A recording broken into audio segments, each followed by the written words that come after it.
Hey guys, thanks for tuning in to Nomadic Travel. Today, I wanted to make a quick video reviewing the Google Fi SIM card. Now, before I get started, I just want you guys to know that there's no affiliate marketing involved, and I'm not making any money off of this review. I just wanted to share the information with other travelers since I travel very frequently, and I was very curious about what my SIM options would be with my most recent trip. So I spent last month traveling through Central America. I went from Guatemala, El Salvador, Honduras, Nicaragua, Costa Rica, and Panama.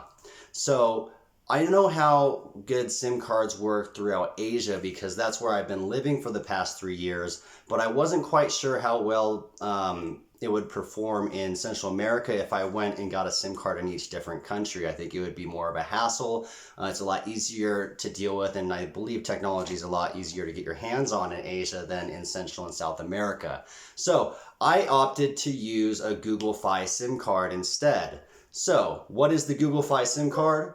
This is a SIM card that works in over 200 countries and there's no contract, which is excellent. So what I ended up doing is I ordered it, and you get it a few days after you order it, within a week, and then I activated it right before I left on my trip.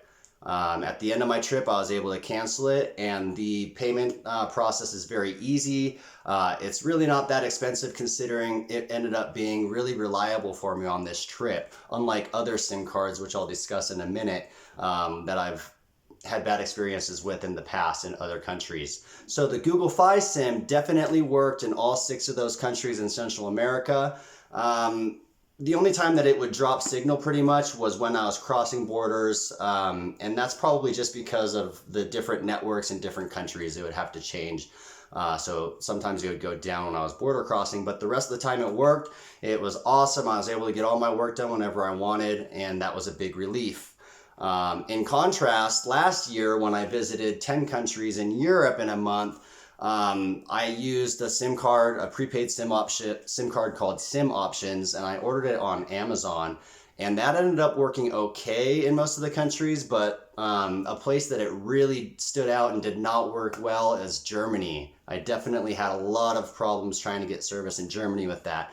Now, if I do end up using Google Fi in the future, I feel a lot more confident with it. So I just wanted to share that information with you guys and review the Google Fi SIM. It's super simple. If you order it online, they just send you this card with a SIM card inside within a week. After you get the SIM card, you're going to put it in your phone, obviously, to activate it. You're going to download the app and enter the secret code. And then all you got to do is go into your phone based on Android or iPhone and enter the network settings for it, and you should be good to go. So, like I said, this is a really awesome option for you guys if you're frequent travelers like myself, or maybe if you even live out somewhere remotely in the United States. You know, it'd probably give you a lot better service than any of the local providers.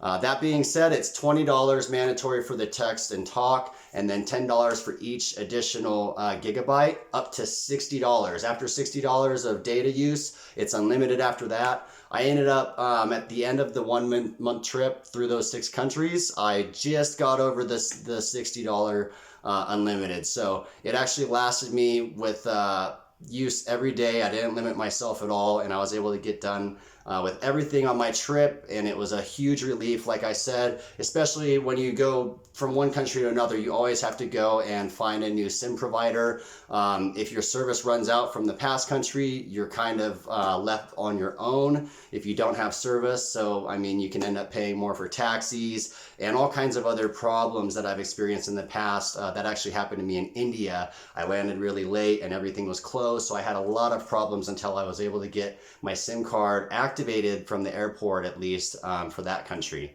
But especially when you're jumping from country to country like I did, it was a huge convenience not having to worry about finding a new provider and a new SIM card for each country I was in.